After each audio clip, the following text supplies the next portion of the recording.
kehidupan dunia yang pantas berubah dan berkembang.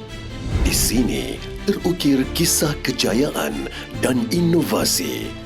Selamat datang ke Universiti Selangor.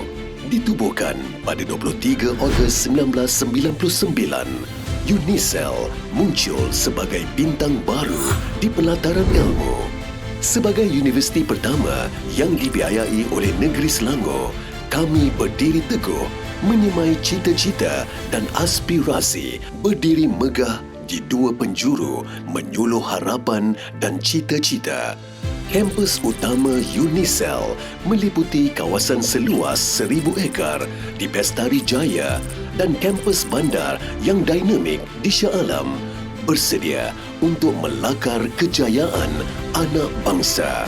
Seiring impian kerajaan negeri menjadikan Selangor hub pendidikan serantau yang terkemuka, kami aktif memartabatkan pendidikan tinggi, melakar kecemerlangan dalam pembangunan modal insan.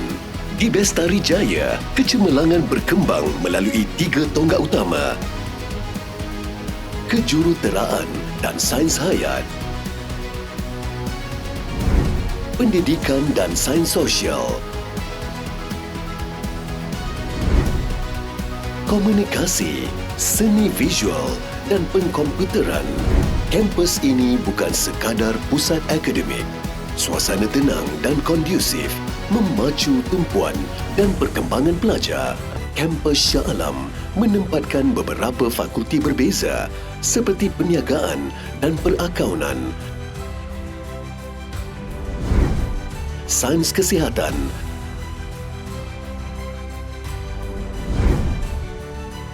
dan pusat pengajian siswazah. Dunia kampus penuh warna dan dinamik. Daya kreativiti dan inovasi bakal membentuk pengalaman pelajar. Setiap hari adalah peluang mencipta kejayaan yang luar biasa, merealisasikan cita-cita dan harapan ayah bonda.